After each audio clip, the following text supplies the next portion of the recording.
Railway में आपका सफर कैसे रहने वाला है, क्योंकि लगातार एलोकेशंस जो हैं रेलवे के लिए बढ़ाए जा रहे हैं, यानी कि आपकी सुविधा का ख्याल रखने की कोशिश की जा रही है। खुद रेलवे मंत्री हमारे साथ इस समय जुड़े हुए हैं। सर, सवाल यह है कि रेल आज आम लोगों के लिए काफी जरूरी है, कनेक्टिविटी के लिहाज से भी। किस तरह के बजट में एलोकेशंस किए गए और इससे क्या फायदा होने वाला है यात्रियों को खासतौर पर? पिछले 10 वर्षों में प्रधानमंत्री श्री नरेंद्र मोदी जी ने रेलवे को पूरी तरह से ट्रांसफॉर्म किया है। आप याद कीजिए 10 साल पहले किसी स्टेशन पे जाते थे तो क्या हालत होती थी। इन 10 वर्षों में 26,000 किलोमीटर नए रेलवे ट्रैक जोड़े गए। नए तरह की ट्रेन वंदे भारत, अमृत भारत, नमो भारत ट्रेनें सर्विस में लाई गई है जो भारत में ही बनी है।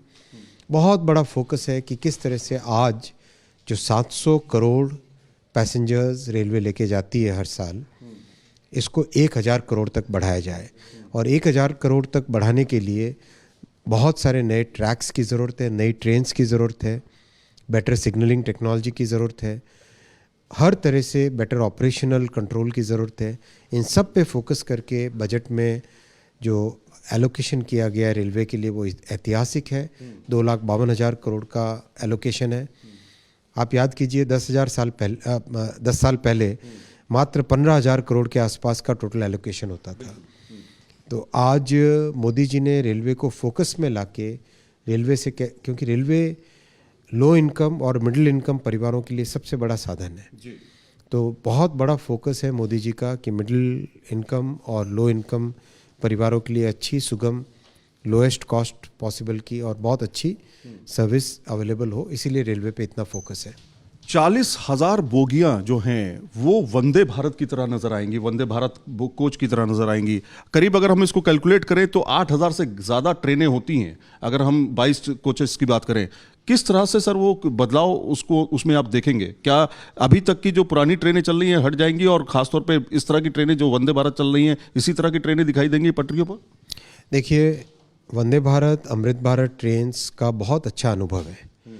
इस अनुभव के कारण पैसेंजर्स को भी अच्छा है और साथ में मैन्युफैक्चरिंग में नई टेक्नोलॉजी का उपयोग करने में एक नया अनुभव देश के सामने आया है मोदी जी के आत्मनिर्भर भारत के मिशन के अंतर्गत। इस अनुभव को लेके जो एग्जिस्टिंग कोच है उसको कैसे अपग्रेड किया जाए, वो आज के बजट में अनाउंसमेंट है। जैसे मान लो 2 कोच को ज्वाइन करने वाला कपलर होता है, इस कपलर में आज भी 1970 के ज़माने के टेक्नोलॉजी का उपयोग होता था, तो कैसे उसमें नई टेक्नोलॉजी लाई जाए, कैसे टॉयलेट्स बेटर लाए जाए, कैसे चार्जिंग पॉइंट्स बेटर हो, कैसे वेंटिलेशन बेटर हो, कैसे ब्रेकिंग सिस्टम बेटर हो, कैसे डोर की टेक्नोलॉजी चेंज हो, कैसे लाइटिंग बेटर हो, कैसे सीसीटीवी कैमरा से सेफ्टी बढ़े।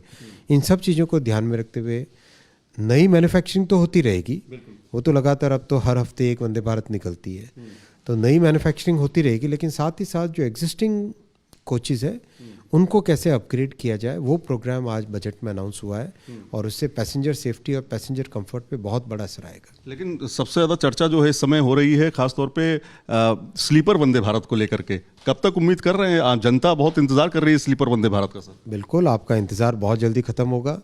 मार्च 2024 का टारगेट लिया गया है और उसी टारगेट पे चल रहे हैं। और देखिए, इस तरह की नई ट्रेन बनाना दुनिया भर में 4-4, 5-5 साल का प्रोग्राम होता है। ये तो मोदी जी का प्रभाव है कि 4 साल के, 5 साल के कार्यक्रम को 1.5 साल के अंदर कंप्लीट किया जा रहा है। तो मार्च में वंदे भारत स्लीपर आ जाएगी, वंदे भारत की सौगात मिलेगी स्लीपर की। लेकिन एक अंतिम सवाल आपसे लेंगे। एक बड़ा फैसला जो है बजट से पहले ही लिया गया, खासतौर पे इंपोर्ट ड्यूटी को लेकर के, जो 15% से घटा करके 10% की गई। आपके पास इलेक्ट्रॉनिक्स IT मंत्रालय भी है। किस तरह से मोबाइल मैन्युफैक्चरिंग को इससे बूस्ट मिलेगा और मोबाइल की कीमतें कम होंगी, इससे कहीं ना कहीं आम जनता के लिए फायदा होगा, इसको लेकर के सर क्या प्लान था? 10 साल पहले भारत में उपयोग में आने वाले 98% मोबाइल फ़ोन इम्पोर्टेड होते थे। आज भारत में उपयोग में आने वाले 99% मेड इन इंडिया है। $11 बिलियन का एक्सपोर्ट है। आज भारत इंपोर्ट सब्स्टिट्यूशन से एक्सपोर्ट लेड ग्रोथ की तरफ बढ़ रहा है। आज भारत एक ट्रस्टेड कंट्री है और प्रधानमंत्री जी की जो फॉरेन पॉलिसी और इकोनॉमिक मैनेजमेंट रहा, उसके कारण दुनिया भर में ट्रस्ट है। तो ट्रस्ट शोरिंग की कॉन्सेप्ट एक नया आया है। Near shoring, friend shoring, far shoring, of shoring की जगह ट्रस्ट शोरिंग की, जहाँ पे ट्रस्ट है वहाँ पे आके मैन्युफैक्चर करिए। ये लोगों के मन में बहुत स्पष्ट है। तो इसीलिए एक ड्यूटी को रैशनलाइज किया गया है। एक तो इससे कन्फ्यूजन कम होता है, दूसरा मोबाइल फ़ोन की मैन्युफैक्चरिंग को बहुत अच्छा बूस्ट मिलेगा इससे। सर, एक सवाल रह गया था कि क्या जम्मू कश्मीर तक कनेक्टिविटी जो है वो पूरी लगभग हो जाएगी इस साल, मान के चले, क्योंकि हम ट्रेनें अब देखने लग रहे हैं कि टेस्टिंग शुरू हो चुकी है। बिल्कुल बिल्कुल बिल्कुल। चनाब ब्रिज कंप्लीट हो गया है, अंजी खट ब्रिज कंप्लीट हो गया है, सारी टनल्स करीब करीब कंप्लीट हो गई है। टनल 1 में भी काम ख़त्म होने को आएगा कुछ ही महीनों में। बहुत जल्दी अच्छी खबर मिलेगी आप। तो कुल मिलाकर के ये हैं रेल मंत्री हमारे साथ, जिन्होंने बताया कि किस तरह से आपकी आने वाली सुविधाओं को देखते हुए जो वंदे भारत ट्रेन है उनको किस तरह से उनकी कोचेस को बदला जाएगा। 40,000 कोचेस हैं और ये टारगेट अगर कंप्लीट हो जाता है तो आने वाले समय में आप देखेंगे कि ट्रैक पर नजारा ही कुछ अलग होगा। वीडियो जर्नलिस्ट विकास के साथ सैयद आमिर हुसैन, न्यूज नेशन, दिल्ली। केंद्रीय मंत्री अनुराग ठाकुर ने अंतरिम बजट की तारीफ की और कहा है कि आम लोगों के हित में यह बजट है। 1 करोड़ टैक्स पेयर को राहत दी गई है। इनकम टैक्स के मुकदमों से राहत मिलेगी। ये बड़ी खबर इस वक्त आ रही है। 1 करोड़ से ज्यादा लोग हैं जिनका इनकम टैक्स के मुकदमे चल रहे हैं, जिनका छोटी अमाउंट का 10,000, 5,000, 15, अब उनके मुकदमे खत्म हो जाएंगे। उनको बड़ी राहत मिलने वाली है। आपके ऊपर कोई नया टैक्स नहीं लगेगा।